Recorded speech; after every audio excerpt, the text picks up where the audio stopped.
ഒന്ന് നമ്മൾ ദീന് നോക്കുമ്പോൾ ദീന് മാത്രം നോക്കിയാൽ മതിയോ, നമുക്ക് കണ്ണിൽ പറ്റണ്ടേ, സൗന്ദര്യം കുറച്ച് വേണ്ടേ എന്ന് തോന്നൽ സ്വാഭാവികമായിട്ടുണ്ടോ?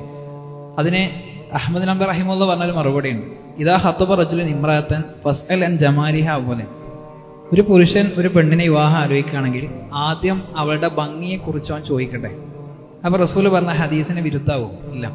അതിന് അദ്ദേഹം ബാക്കി പറയുന്നത് ഫൈൻ ഹുമിദ, അവൻ ആദ്യം തൻ്റെ ഇണയുടെ ഭംഗി നോക്കി, അതിലവൻ തൃപ്തിപ്പെട്ടു.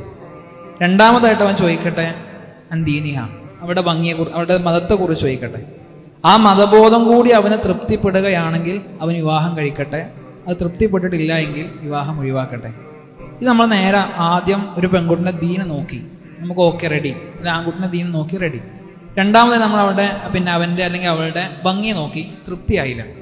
അപ്പൊ നമ്മൾ ആ വിവാഹബന്ധം ക്യാൻസൽ ചെയ്യുന്നു. അത് ക്യാൻസൽ ചെയ്യുമ്പോൾ ആലോചിക്കേണ്ട വിഷയം, നമ്മൾ പ്രയോറിറ്റി കൊടുത്തത് ദീനിനല്ല, സൗന്ദര്യത്തിനാണ്. അത് ഹദീസിന് വിരുദ്ധമായിട്ട് വരും.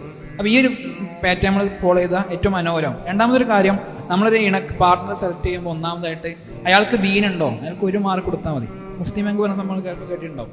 പിന്നെ നമ്മളെ ക്രൈറ്റീരിയ ബാക്കി ഇങ്ങനെ വെക്കുക. സൗന്ദര്യം ഒരു 0 കൊടുക്കുക, 10ആയി.